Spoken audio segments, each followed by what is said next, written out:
Conectado. Ahí viene. Muy buenas tardes eh, a este primer seminario que hacemos como programa este año en materia de fintech o en materia de regulación financiera en general, ¿cierto? Aparte de los que hemos hecho con nuestro amigo del programa o del Centro de Riesgo y Seguros, ¿no es cierto? Desde el programa de Derecho, Ciencia y Tecnología. La más cordial bienvenida a todas las personas que nos acompañan ahora o que eventualmente nos van a ver después en redes sociales. Hoy día en este em, seminario lo que tenemos a dos profesoras, ¿no es cierto? Y tienen diferentes sombreros, ¿no? Profesoras por un lado, nuestro diplomado de FinTech, pero más grandes profesionales. Eh, Primero a Benarita Piedrabuena, ella es ingeniera comercial de nuestra universidad, la Universidad Católica, tiene un magíster en Ciencia Económica también de la Universidad Católica y es doctora en Economía de la Universidad de Chile. Actualmente, Bernardita es comisionada de la Comisión para el Mercado Financiero, la CMF, y además profesora de Economía y Administración de la Universidad Católica. Y tenemos a Luisa Núñez, ¿no es cierto?, abogada de la Universidad Adolfo Ibáñez, tiene un magíster, un LLM en Colombia, actualmente es socia en la oficina Claro y compañía, tiene una amplia experiencia en áreas de servicios financieros y fintech, ¿no es cierto?, infraestructura y energía. Ambas son profesoras de nuestro nuevo diplomado en regulación y contratación fintech UC, y de hecho vemos algunos profesores conectados como asistentes. Veo a Gabriela Urovich por ahí, conectada como asistente. Tenemos varios profesores, así que eh, la gracia de esta primera presentación, ¿no es cierto?, esta conversación, es poder tener una conversación o una presentación, perdón, sobre las normas que tiene en consulta la Comisión para el Mercado Financiero eh, de riesgos, ¿no es cierto? De riesgos, ¿no es cierto?, que están actualmente en consulta, que son varias, y la gracia es que Benarita haga una presentación y después Luisa haga algunos comentarios y por supuesto después preguntas. Así que antes de darle la palabra eh, eh, a la comisionada eh, y a Luisa, les digo que si alguien necesita, o sea, le gustaría hacer una pregunta, y por favor háganla, puedan escribir en el chat y así las vamos respondiendo después de las presentaciones. Así que sin alargar más, Bernardita, muchas gracias por tu presentación y bienvenida. Muchas gracias, Matías. Buenas tardes, Luisa, un gusto conocerte. Muchas gracias por la invitación y la oportunidad que se nos da para hablar de estas normas, que como tú bien dices, son normas que de hecho hoy día termina la consulta pública. Por lo tanto, vamos a estar procesando esas observaciones en lo que viene y poder abordar los comentarios y sacar una norma que sea lo mejor posible para todos. Entonces voy a compartir la presentación que tengo preparada.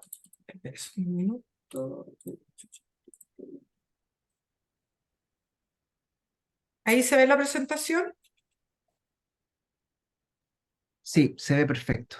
Ya, eso, entonces voy a ponerme un temporizador porque si no me puedo pasar. Bueno, como bien dijimos, estas normas están en consulta y abarcan los temas de gobierno corporativo y gestión de riesgo, y en particular hay una norma de riesgo operacional para lo que son los intermediarios financieros. Vamos a entrar en más detalles más adelante. Cabe recordar que la CMF tiene como misión velar por la estabilidad del sistema financiero. Dentro de esta misión, nosotros para poder cumplirla hacemos una supervisión basada en riesgo. Eso significa que miramos los riesgos de nuestros fiscalizados y establecemos ciertas regulaciones tendientes a controlar y mitigar esos riesgos. En particular, uno de los riesgos que ha surgido o donde se ha desarrollado mucha metodología y mucha discusión en el último tiempo son los riesgos operacionales. Actualmente, tanto la industria bancaria como seguro contaban con normas comprensivas y bastante completas y actualizadas en relación a la gestión de riesgos. No así el resto de los intermediarios financieros, entendiéndose por intermediarios financieros las administradoras generales de fondos, las bolsas de productos, las bolsas de valores, intermediarios de valores y los sistemas, las infraestructuras financieras. Y para ello pusimos en consulta estas normas que abarcan estos aspectos. Y la idea es tener normas que sean consistentes a través de todos los actores financieros, de forma tal de mitigar o evitar que algún actor financiero entre en problemas desde el punto de vista de los riesgos operacionales, porque hemos visto que los sistemas financieros son estables hasta que se cae en la parte más débil, y no es necesariamente un banco, puede ser otro tipo de intermediario, y eso puede generar crisis financiera, inestabilidad financiera, que es justamente uno de los mandatos que nosotros tenemos, estabilidad financiera. Entonces, estas normas se revisaron varios principios internacionales y otras jurisdicciones, en particular para la norma de gobierno corporativo y gestión de riesgos.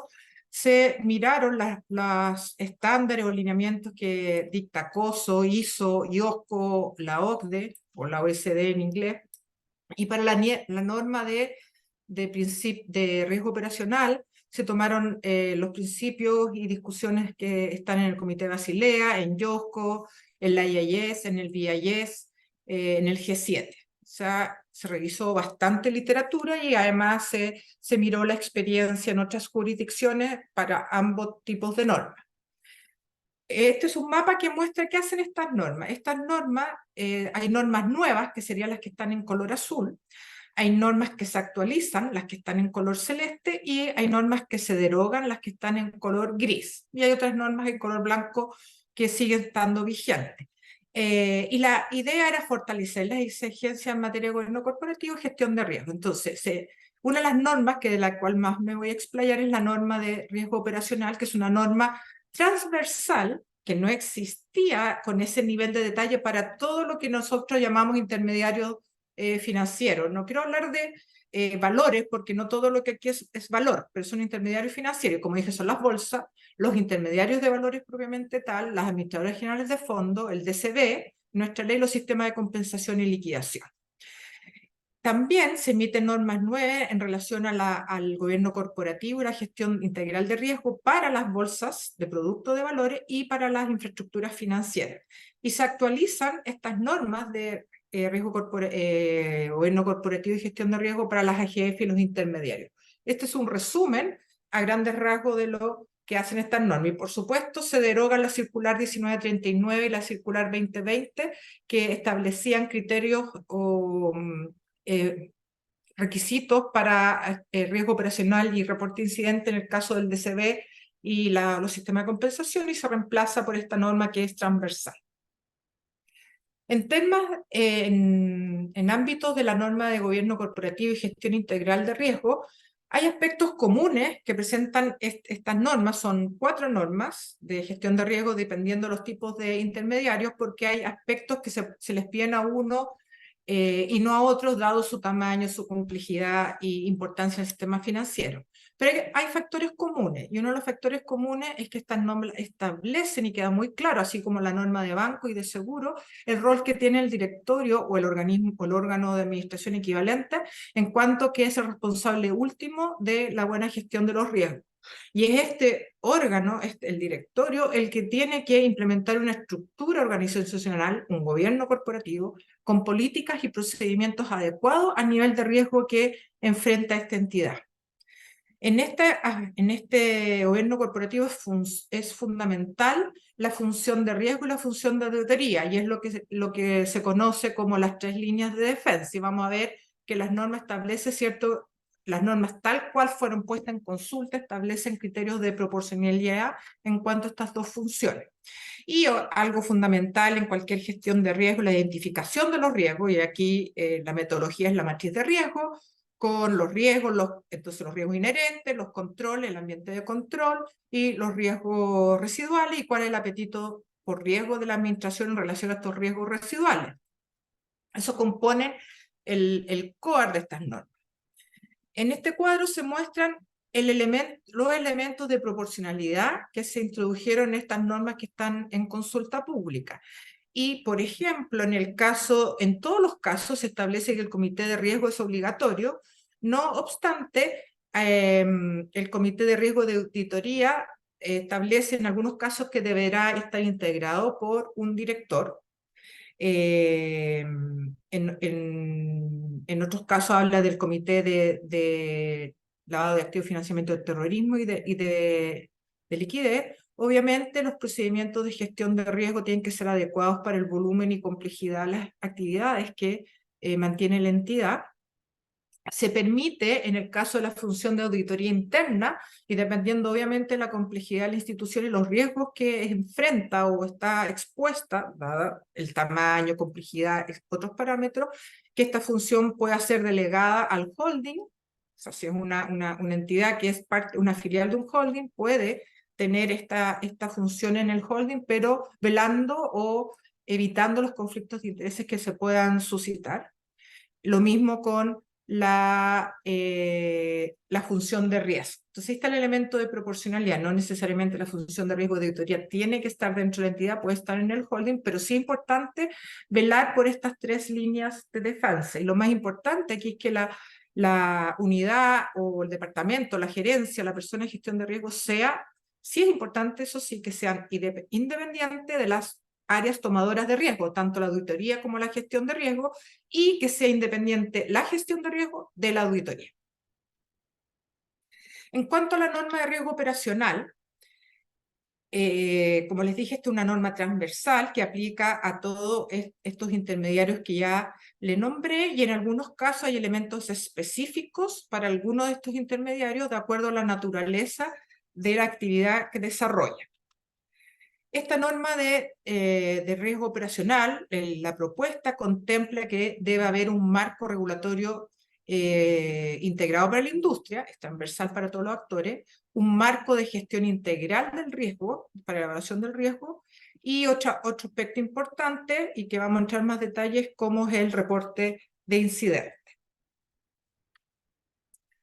La definición de riesgo operacional usada en la norma está ahí, yo creo que para muchos de ustedes conocida, corresponde al riesgo de que las deficiencias, si existen deficiencias que pueden producirse en los sistemas de información, en los procesos internos o del personal, o perturbaciones ocasionadas por acontecimientos externos, todo este tipo de choques produzcan una reducción, un deterioro, una interrupción de los servicios que presta la entidad y eventualmente pérdidas financieras. Esto involucra tanto las contingencias físicas, aluvión, terremoto, inundación, lo que venga al caso, errores, fraude y por supuesto los temas de ciberseguridad, que están no de moda, pero que son muy importantes y pertinentes hoy en día. Ya tenemos un evento de ciberseguridad que votó y sigue votada hasta lo que yo sé la plataforma de Chile Compras, por ejemplo. Y hemos tenido otros eventos importantes.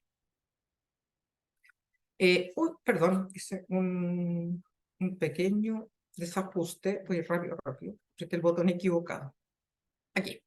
Entonces, la norma de riesgo operacional incluye un capítulo que habla del sistema de gestión de riesgo operacional, que ahí están las siglas. En el fondo, este sistema de gestión de riesgo operacional debe constar con políticas, procedimientos y controles, todos pasados por el órgano de administración superior, o me refiero al directorio. Ellos deben conocer de estas políticas, procedimientos y controles, aprobarlas, revisarlas, tener información. Tiene que haber un gobierno corporativo con líneas claras de responsabilidad, tiene que haber indicadores de medición de riesgo operacional, y tienen que ser definidos en estas políticas. Tiene que haber una capacitación continua del personal en relación a estos riesgos, y tienen que haber procedimientos de mejoramiento continuo, porque esto va evolucionando, no solo porque nada nace perfecto y hay que ir mejorándolo, pero además evoluciona la forma en que el riesgo se puede gatillar, y el día de mañana van a nacer otros riesgos. En cuanto a la gestión de riesgo operacional propiamente tal, tiene que tener 4 elementos, que habla de la seguridad de la información y ciberseguridad, habla de la continuidad del negocio, crucial para las entidades financieras, sobre todo si estas son sistémicas, la infraestructura, por ejemplo, crucial para que no se caiga el sistema financiero. La externalización de servicios, hoy día un tema no menor, dada la tecnología y cómo los servicios se externalizan con los proveedores externos. Podemos hablar de la nube, por ejemplo, para qué decir las telecomunicaciones, de por sí nacen con una externalización, pero está la nube, los repositorios de datos, etc. Y también reportar estos incidentes operacionales. En relación a la seguridad, a la política o a la seguridad de la información y la ciberseguridad, hay 3 procesos importantes o 3 etapas importantes que deben considerar en la gestión de riesgo. Es la identificación. ¿Identificación en qué sentido? Estamos hablando de información y por lo tanto se requiere definir los activos de información crítico, clasificar su nivel de confidencialidad, por ejemplo, o también estos críticos pueden tener diferentes niveles de criticidad, cuánto tiempo pueden pasar sin estar disponibles, o sea, y eso dice relación con la continuidad operacional también, y también tiene que haber un inventario de los activos de información que se esté actualizando y catalogando su criticidad y su clasificación. Después tiene que haber todo el capítulo de protección y detección, que es cómo se controla el acceso a las instalaciones físicas, lo mismo como se controla el acceso a los activos de información. ¿Cuáles son las herramientas de registro, control y monitoreo? Los procedimientos del acceso del personal y los clientes. Para todo el tema de ciberseguridad, ¿cuáles son los controles? Las murallas chinas, no son los firewalls, los sistemas de prevención de intrusión, cómo ven estos temas cuando hacen estos ataques de negación de servicio, los virus, los ransomware, etc. Cómo se gestionan la configuración de estos activos, cómo se respaldan cuáles estos activos y qué pasa en caso de que el sistema principal se caiga, si está el sistema de backstage, o sea, de respaldo, y también de donde se guarda la información. Y aquí está el tema de la nube. Y por último, en este tema en particular, la norma hace hincapié a cómo es la respuesta ante estos incidentes que afectan la seguridad de la información y la ciberseguridad y su recuperación. Si hay planes de respuesta para estos incidentes, cómo es la recuperación, qué se está pensado, cuáles son los procesos comunicacionales al interior de la entidad y así al exterior de la entidad, no solo al regulador, tal vez también, por ejemplo, en el caso de banco y seguro, al resto de los participantes. Nosotros pedimos, en el caso de banco, que es obligación comunicar al resto de los participantes, en el de seguro es deseable y aquí también es deseable comunicar al resto de los participantes. ¿Cómo se lleva el proceso de gestión de cambio y de evaluación de obsolescencia tecnológica? Todo eso influye en la respuesta y la recuperación de los incidentes. Me está quedando poco tiempo. Otra parte importante la gestión de los riesgos operacionales es la continuidad de negocio, es decir, tener planes de continuidad de negocio, probar esos planes de continuidad de negocio, cuál es el sitio secundario, cuál es el impacto que puede tener en el negocio la disrupción de la operación, cuál es el análisis de impacto de los riesgos que puede sufrir la entidad. En cuanto a externalización de servicios, es importante identificar aquellas actividades críticas que se externalizan y estos servicios, si se va a externalizar la provisión de estos servicios, esto tiene que ser aprobado por el directorio, por la importancia que tienen estas actividades críticas. Se tiene que hacer un monitoreo de los proveedores, se tiene, en caso de subcontratación de cadena, entender quién es el responsable último y cómo se delegan las responsabilidades en esta cadena. Por último, el reporte de incidentes operacionales se pide también en esta norma.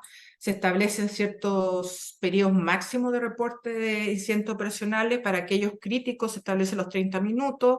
Hay otros plazos establecidos de 3 horas para el intermediario y AGF.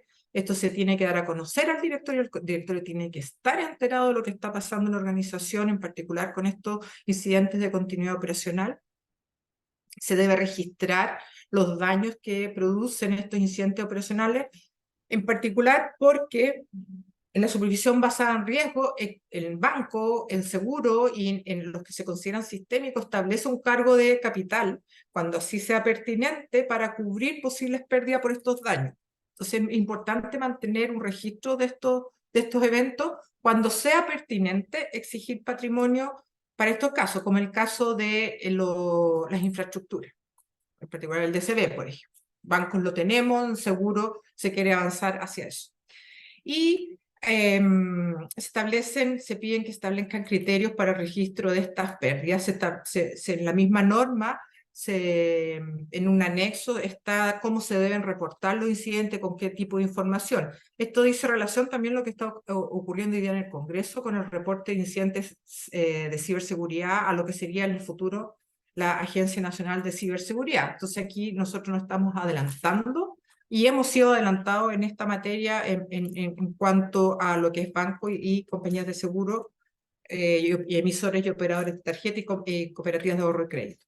Entonces, como palabras finales, queremos decir que, bueno, que esta norma estuvo en consulta pública. Hoy día venció esa consulta pública y entrará en vigencia a fines del año 2023.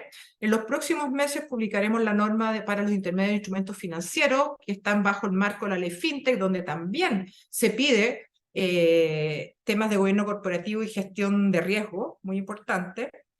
Quiero recalcar la importancia que tiene el involucramiento de la más alta administración en la gestión de los riesgos, todos los riesgos y en particular los riesgos operacionales, y entender que en particular los riesgos operacionales evolucionan, en particular los de ciberseguridad, y por eso es importante tener actualizaciones continuas, no solo de los hardware y de los software, sino de los procesos, de entender los procesos, de cómo se están gatillando los riesgos y de si los controles están siendo efectivos o no, y eliminar los controles no efectivos y poner aquellos controles que sean necesarios para poder contener y mitigar los riesgos en caso que estos se gatillan, porque siempre los riesgos se gatillan, no se eliminan, solo se mitigan y se controlan al momento de ocurrir.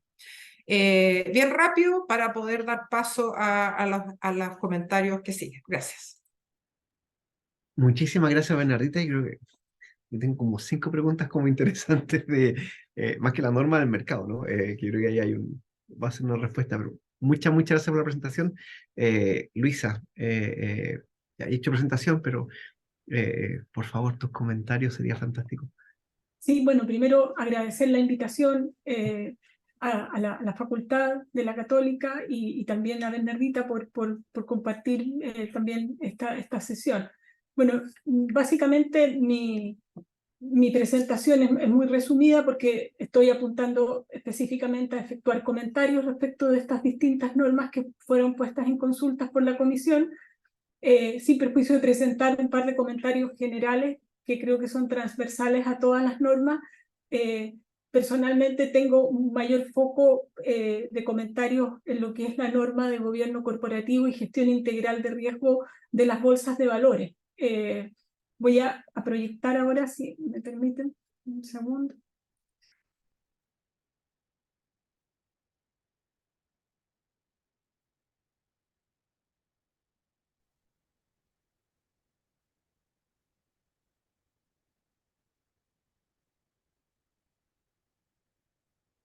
No sé ahí si se está proyectando bien, Matías.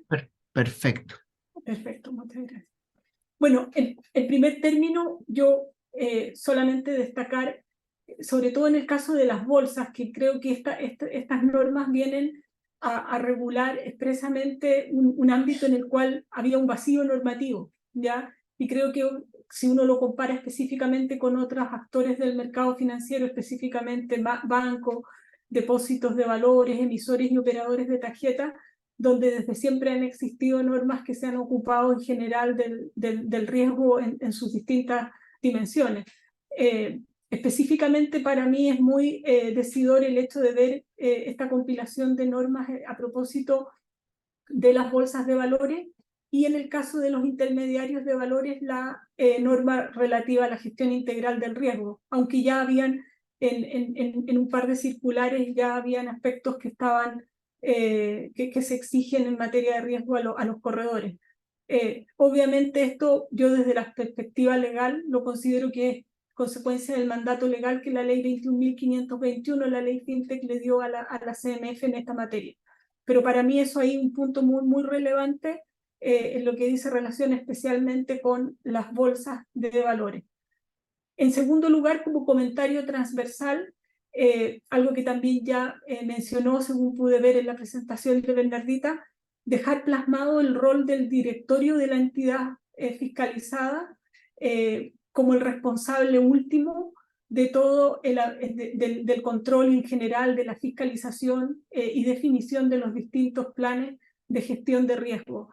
Eso es algo que está plasmado en todas las normas, pero creo que no solamente apunta a dejar la responsabilidad última en el directorio, sino que también estas normas, un poco quizás fieles a la idea de que el ambiente de control se tiene que dar dentro de la entidad fiscalizada, son bastante también tajantes, creo yo, en indicar como regla general que la gestión de todas las actividades de control son se tienen que realizar en la misma entidad fiscalizada.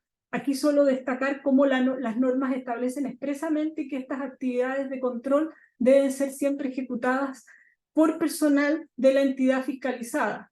Esto quizás puede resultar un poco restrictivo a lo mejor en la práctica, reconociendo eso sí que a propósito de los intermediarios, la norma permite la delegación de todas las actividades de la unidad de auditoría interna e incluso su contratación con un tercero. En el caso de las bolsas, las sociedades administradoras de sistemas de compensación y liquidación y los depósitos y custodia, se permite esta delegación, pero en forma mucho más limitada, porque está solamente referida a algunas de estas actividades. No se permite directamente una tercerización o la contratación de un tercero, lo que hay es simplemente una delegación. Yo entiendo esto, como les decía anteriormente, porque está acorde con este racional de que el ambiente de control tiene que darse en la entidad fiscalizada. Ahora, evidentemente esto quizás va a poder recibir a lo mejor eventualmente comentarios de aquellas entidades que forman parte de un holding, de un grupo. ¿Por qué? Porque eventualmente no van a poder beneficiarse de eventuales sinergias, etcétera. Pero desde la perspectiva del regulador, creo que es algo que está en línea con esta noción de que el ambiente de control se tiene que dar en la entidad fiscalizada, y en definitiva, la entidad fiscalizada es la que se tiene que hacer responsable de que todo esto funcione. Después tenemos también, específicamente en esta norma de gestión integral del riesgo, que se aplica fundamentalmente a las bolsas, tanto de valores como de productos, esta exigencia de tener diversas políticas y procedimientos mínimos en diversas materias. A mí me pareció relevante quizás destacar primero en aquellas políticas y procedimientos relativos a los instrumentos financieros que se pueden transar y negociar en las bolsas. Quizás me planteo el comentario de se establece esta idea de que a través de estas políticas las bolsas deben garantizar que los instrumentos financieros que cumplan con los requisitos establecidos por el marco legal y normativo vigente. Poner solamente el comentario de quizás la expresión garantizar resulta un poco, no tengo tan claro si fuera un término que se enmarca tanto del rol de las bolsas, que es básicamente el de velar, y a su vez también quizás pensar que este cumplimiento de los requisitos establecidos por el marco legal y normativo vigente, en ningún caso uno debiera, por lo menos yo como lo entiendo, pensar que es un control sustantivo. Quizás debiera limitarse en general a que los requisitos para que los instrumentos sean susceptibles de ser transados en un centro bursátil tengan que cumplirse.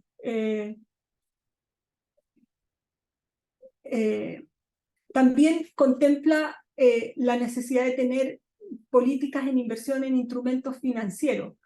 Aquí quizás reconociendo que las bolsas tienen requerimientos patrimoniales y que la CMF va a tener que en un futuro dictar la norma de carácter general que establezca cómo se calculan estos requerimientos patrimoniales, me llama a mí por lo menos la atención que se exija esta política respecto de los criterios de inversión en instrumentos financieros, cuando en realidad hoy en día las bolsas están limitadas realmente al segmento de la negociación, sobre todo si uno piensa en las cámaras de compensación, etcétera, también en las entidades de depósito y custodia.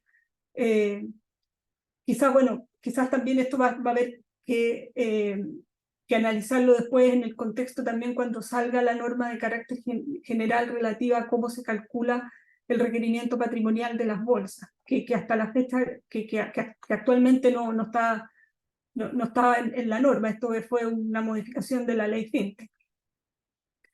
Después también se contempla para el caso de aquellas entidades que permitan el acceso directo al mercado, y esto también dice relación con la norma de la gestión del riesgo integral del riesgo por parte de los intermediarios, que es la otra norma transversal que mencionaba Bernardita.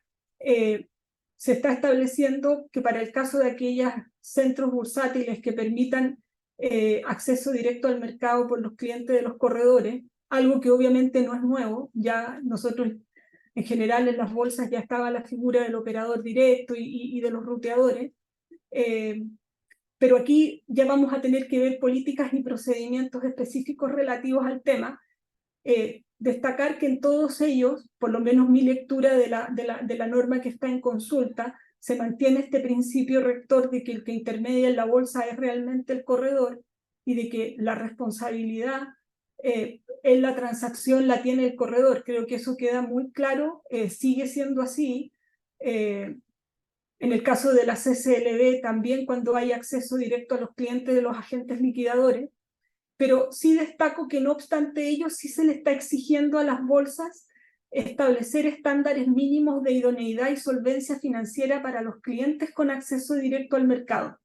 Quizás ahí solamente plantear la interrogante de hasta qué punto en realidad no se le está entregando un rol de fiscalización a las bolsas respecto de los clientes con acceso directo al mercado, y acaso no debiera ser un rol que se le traspase directamente al corredor, que también va a tener sus obligaciones de KYC, conocimiento de sus clientes. Sobre todo como planteo que en realidad la responsabilidad del corredor sigue vigente. En todos estos casos de acceso directo al mercado, el código que va a aparecer va a ser siempre el código del respectivo corredor. Después, algo que me parece relevante mencionar es la referencia que se hace expresamente en la norma a las actividades complementarias para el caso de las bolsas de valores. ¿Esto por qué lo traigo a colación? Porque las bolsas de valores, al igual que en general todo otro tipo de sociedad anónima especial, o incluso también los mismos intermediarios de valores, tienen su giro exclusivo. Y eso que es lo que ha implicado siempre, que pueden realizar aquellas actividades que se les permite por giro exclusivo, incluyendo aquellas que son inherentes. Pero en el caso de las bolsas de valores, a diferencia, por ejemplo, de lo que ocurre con agentes de valores, a lo que ocurre con operadores, emisores de tarjeta, si bien es cierto, la norma legal tiene el concepto de que pueden realizar otras actividades que la CMF expresamente le autorice o le exija conforme a sus facultades, yo no había encontrado una norma que expresamente hiciera alusión a la eventual autorización de actividades complementarias a las bolsas por parte de la CMF. Creo que eso abre una posibilidad, sobre todo el solo hecho que esté pidiendo políticas respecto de nuevos servicios, productos, líneas de negocio, creo que es muy decidor respecto de lo que puede venir, no solamente pensando en las dos entidades bursátiles que existen actualmente en el mercado, sino también la potencialidad de nuevas bolsas que pueda eventualmente abrirse de cara a la nueva regulación que en esta materia trae la ley FinTech. Recordemos que van a estar las bolsas, pero también vamos a tener los SAT, sistemas alternativos de transacción. Entonces destaco esta noción que ya estaría internalizada por la Comisión de actividad complementaria para las bolsas. Y el último punto que traigo solamente a la mesa es cuando uno revisa esta norma de la CMF que puso en consulta, uno encuentra las exigencias respecto de estas políticas y procedimientos, como por ejemplo la que veíamos de acceso directo al mercado, que sí pueden ser relativas a las operaciones de las bolsas como tales. Ahí me surge la interrogante netamente jurídica: ¿acaso se va a exigir que esas políticas, procedimientos tengan que ser aprobados por la CMF de acuerdo a la ley de mercado de valores? entendería que no, que el racional de la norma es que no, porque pensando fundamentalmente en su vigencia, que de acuerdo al texto que se puso, todas estas normas entrarían en vigencia dentro de los 12 meses siguientes a su emisión. Pero es un planteamiento que me surgió.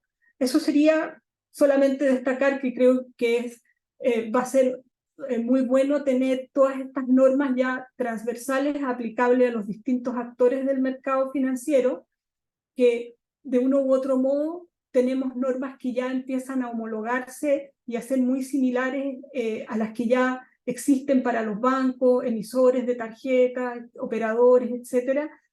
Lo que creo que ya uno empieza como mercado a recibir el beneficio de lo que significa tener a una sola entidad reguladora como es la Comisión del Mercado Financiero, con una visión omnicomprensiva de todo el espectro del mercado financiero, que era uno de los principales objetivos cuando se creó la Comisión para el Mercado Financiero. Eso sería, muchas gracias. Muchas gracias, Luisa. Hay hartas preguntas como interesantes. No sé si antes, Bernardita, algún punto algún comentario, o si no pasamos a las preguntas. O sea, quiero agradecer los comentarios de Luisa. Yo lo sentí como que es muy bienvenida la norma. No obstante, obviamente hay espacios de mejora y por eso está la consulta pública y que evaluaremos los comentarios en su conjunto, todos los que llegan. Imagino que Luisa habrá mandado sus comentarios a la consulta pública, así que súper bienvenidos los comentarios. Gracias. Fantástico. Sí, parece. Hay una pregunta de Gabriela Gurovich, también profesora del diplomado. Antes de hacer la pregunta, y aprovechar el espacio, ¿no? Para las personas que están viendo, esto se da en el contexto de este nuevo diplomado que estamos lanzando en contratación de fintech, donde bueno, va a estar Bernardita, va a estar Luisa, va a estar Gabriela, que hace la pregunta, y tenemos por lejos a las mejores personas, o las personas más experimentadas en Chile en materia de fintech, donde se van a ver temas como este y otros más. Un diplomado que es bien revolucionario porque es un foco más bien, más que de perspectiva de modelos de negocio, de perspectiva jurídica, de efectivamente cómo asesorar completamente o de mejor manera a nuestros clientes o a los clientes que puedan entender, ¿no es cierto?, en materia de tecnología financiera, ya sean empresas fintech o empresas de la banca o del mercado financiero tradicional, ¿no es cierto?, que estén abriendo negocios en materia de fintech. Así que están muy, muy invitados. Y Sebastián les va a mandar el link a los que lo quieran ver. Estamos cerrando el diplomado la próxima semana, así que estamos en los últimos cupos de ingreso. Pero ya, con eso, con los comerciales de venta, ir a la pregunta de Gabriela. Gabriela dice, en el ámbito de la gestión de riesgos, ¿puede el directorio suplir al comité de riesgos o mandatoriamente deben existir ambas instancias? No sé si se ha discutido, si se ha discutido en particular el tema. Es algo que tenemos que ver. Yo creo que si eso está en la consulta pública y se necesita precisar ese aspecto, tenemos que discutirlo. Yo no podría darte una respuesta exacta de ese tema ahora. Mi experiencia es que las empresas, yo he sido directora de empresas grandes, eso es distinto. O sea, una cosa es el directorio, otra cosa y dentro del directorio se genera el comité de riesgo, pero esa preocupación que apunta, me imagino, detrás de esto a la proporcionalidad que pueda tener con instancias que sean, o organizaciones que sean más pequeñas, algo que tenemos que discutir a la luz de los comentarios que lleguen a las normas. Ahí no sé yo si también puedo aportar Bueno, sí. en línea también con lo que plantea Bernardita en general. Y quizás depende un poco también de la entidad de la que estamos hablando, porque por ejemplo en lo que es los sistemas administrativos de administración de sistemas de compensación y liquidación, la misma norma expresamente establece a nivel legal la existencia del comité de riesgo como algo distinto del directorio, y lo que sí permite es que miembros del directorio puedan incorporar el comité de riesgo. Lo mismo está quedando al menos plasmado en estas normas. Y yo entendería que en realidad, no sé, creo que un directorio u órgano equivalente que asuma también como tal gestiones de comité de riesgo, creo que podría quedar un poco corto de asumir la real responsabilidad en la que están pensando las normas. Yo creo que el comité de riesgos tiene también, no tiene directamente un rol de gestión, pero sí de fiscalización a los que están en la primera línea gestionando, y después tenemos que si el comité no lo hace bien, etcétera, está el órgano responsable que es el directorio, pero también pensando en las normas legales, como mencionaba, por ejemplo, lo que es las cámaras de compensación y liquidación, en que la norma expresamente establece la existencia del comité como un órgano distinto, integrado eventualmente por miembros del directorio, pero como un órgano distinto. Y me cuelgo lo que dice Luisa para hacer una pregunta yo, en materia de formación para la gestión de riesgo. No sé si han visto, ¿no es cierto?, o cuál es la impresión tanto del regulador en este caso como de la industria, en capacitación, qué es lo que pasa en materia de profesionales que puedan asumir esta gestión, si hay suficientes, si hay un espacio en el fondo o hay una necesidad de capital humano o de profesionales con ese perfil, y desde el punto de vista de la formación, qué áreas, porque esta masificación, ¿no es cierto?, de la gestión de riesgo, deberíamos pensar en formación.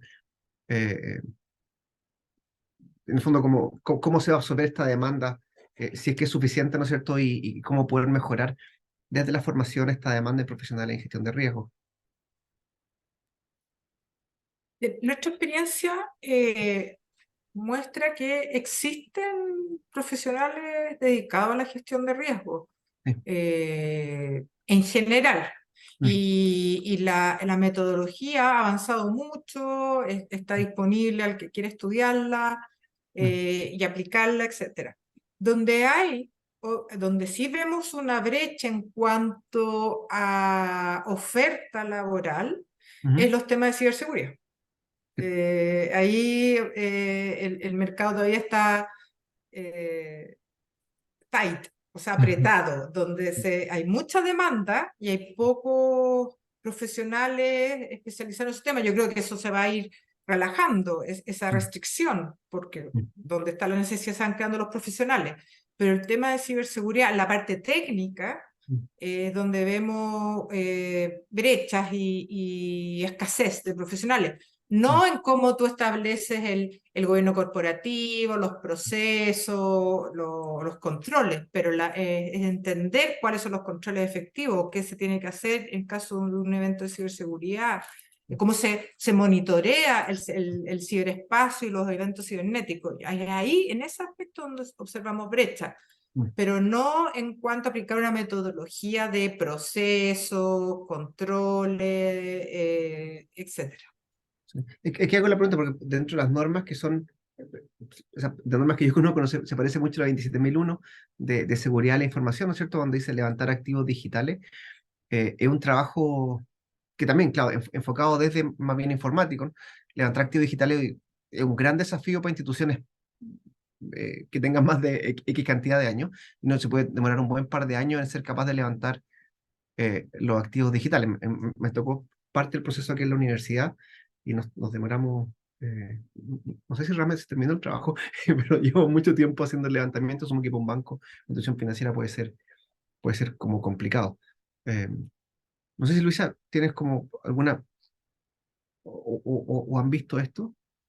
No directamente, pero claro, al final lo que sucede es que el riesgo incluye distintas áreas. Tenemos el riesgo operacional, riesgo legal, el de ciberseguridad, seguridad de la información, continuidad del negocio. En general, a mí lo que me ha tocado ver es que profesionales de las distintas áreas a las cuales se refiere el riesgo trabajan y también un poco qué tipo de profesiones en particular, no tengo ahí un know-how específico, pero sí lo veo como el riesgo al final del día es transversal a dependiendo obviamente del core de la entidad, pero sí tenemos, por ejemplo, temas operacionales, ciberseguridad, en general seguridad de la información, etc. Ingenieros, auditores son un poco los que uno podría identificar en esas áreas. Y ahí en esa misma línea, pensando en los gaps, ¿no es cierto? ¿Cómo se espera, si lo han visto, que conversen estas normas, ¿no es cierto?, con la normativa interna que tienen hoy día los actores de la industria? ¿Hay un gap muy grande o algunas empresas ya están cercanas a las normas que están recomendando la CMF, que va a presentar la CMF, ya incorporadas en sus procesos internos?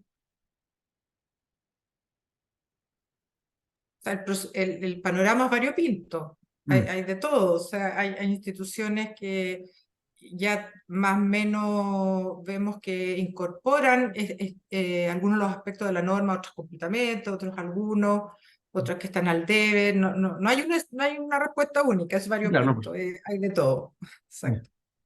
Claro, yo creo que ahí también depende mucho de cuáles son las entidades en específico. Por ejemplo, los intermediarios de valores, claro, son muchos más. Tenemos intermediarios de tipo forman parte de un grupo bancario que normalmente se benefician un poco como filiales bancarias de lo que son ya las normas que se le aplicaban a los bancos. Ahí yo no vería personalmente un gran impacto. Tenemos también los otros intermediarios que no forman parte de un holding bancario, reconociendo que ya hay normas, sí, yo creo que les puede golpear esta norma más transversal o omnicomprensiva.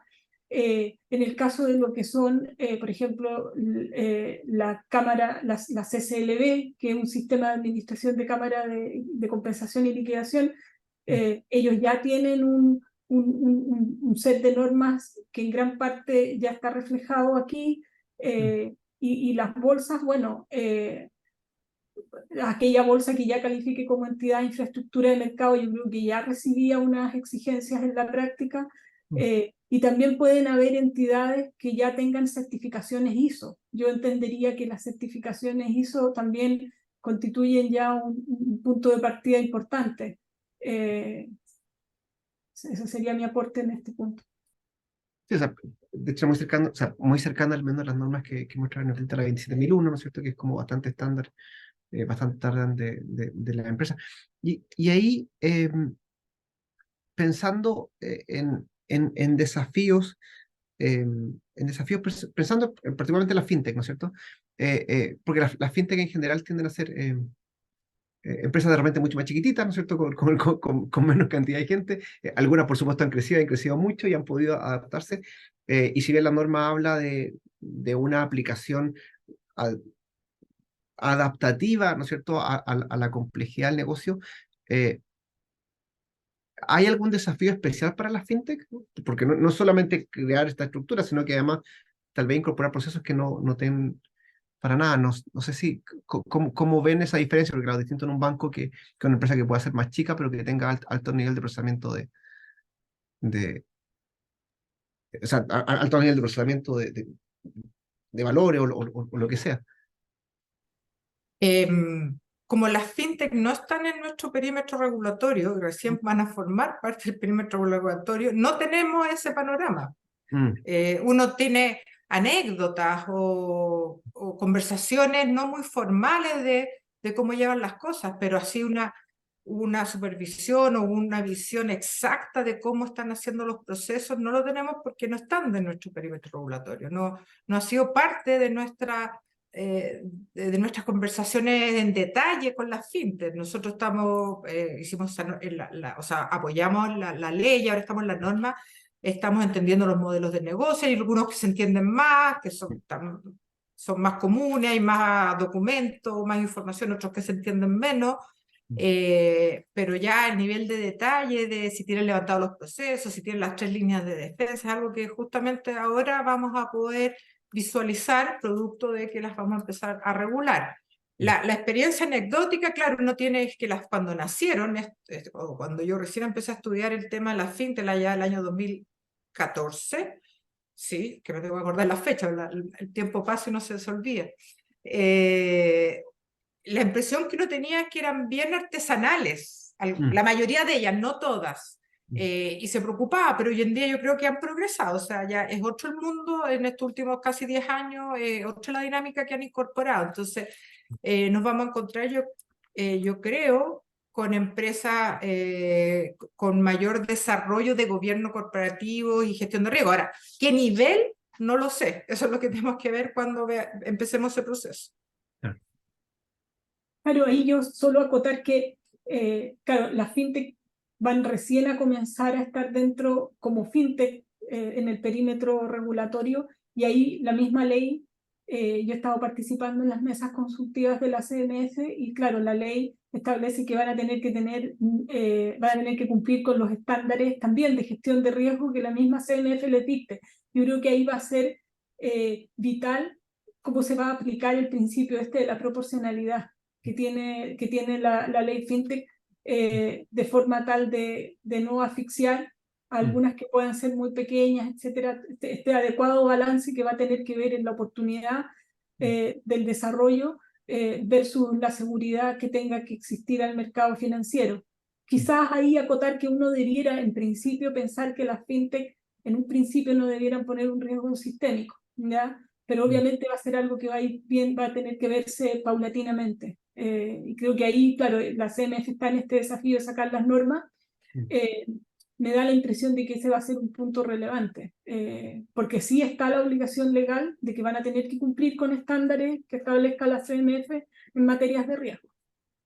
Y con eso mismo me sumo a la pregunta que acaba de hacer Cristian Oplinger, que es uno de los coordinadores del diplomado, entonces estamos todos entre amigos, que trabaja en una fintech. Dice, ¿cómo ven la aplicación del principio de proporcionalidad en la fiscalización de la CMF con la fintech que vayan a ejercer este giro?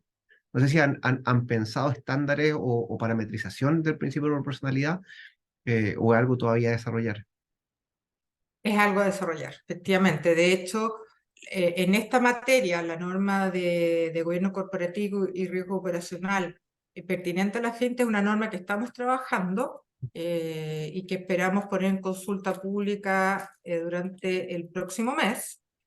Y ahí vamos a establecer cómo serían los criterios de proporcionalidad en caso de aplicarse y obviamente va a ser consulta pública, así que vamos a tener el feedback de la industria al respecto. Eso es fantástico. Tenemos premisa, entonces, no sé, como premisa de que sale la norma. Y con eso, y con eso vamos cerrando para ser como muy estrictos en la hora. En Catherine Arcos pregunta si es necesario que el personal que esté a cargo de las funciones de ciberseguridad, ¿no es cierto? O sea, de ciberseguridad de información y continuidad de negocio, posean certificaciones ISO 27001, 22301, entre otras. La norma no entra a ese detalle. Aquí lo importante es que si eso es necesario para tener una buena gestión de los riesgos, lo tendrán que hacer, pero la norma no dice tiene que estar, en particular en este aspecto no lo dice. Eso es una decisión que tiene que tomar el directorio si cree que eso es necesario para la empresa que tiene a su cargo, dado el nivel de riesgo que asume. Nosotros no entramos a ese nivel. Pero fuera el regulador, valga, sí es súper importante que se tenga porque va a ser la vida más fácil para el entendimiento de las normas. Si les parece, los dejamos hasta acá para cumplir exactamente el tema de la hora. Les doy muchas gracias, Bernardita. Muchas gracias, Luisa. Muy interesantes las presentaciones. Yo creo que además quedo muy contento por esta idea de difundir, ¿no es cierto?, propuestas de regulación, cosa de poder además más personas puedan ir conociéndola y eventualmente participar. Se acabó el plazo, así que hoy día ya no hay mucho que hacer, pero sí conocer y que más gente pueda participar y aportar estos procesos de consulta pública, que creo que son una oportunidad democrática súper importante para ir, ¿no es cierto?, perfilando y aportando al proceso tan importante que hace la CMF en materia regulatoria. Así que con eso, desde el programa de Derecho, Ciencia y Tecnología de la Pontificia Universidad Católica de Chile, le agradezco a todos los que pudieron venir y a los que estén viéndolo por YouTube posteriormente también. Bernardita, Luisa, muchísimas gracias por haber participado con nosotros y nos vemos en una siguiente oportunidad. Muchas gracias por la invitación y saludo a Luis. Muchas gracias también por la invitación. Diego, Bernardita, Matías, un placer. Que estén muy bien. Cuídense. Hasta luego. Que estén Chao. bien. Chao.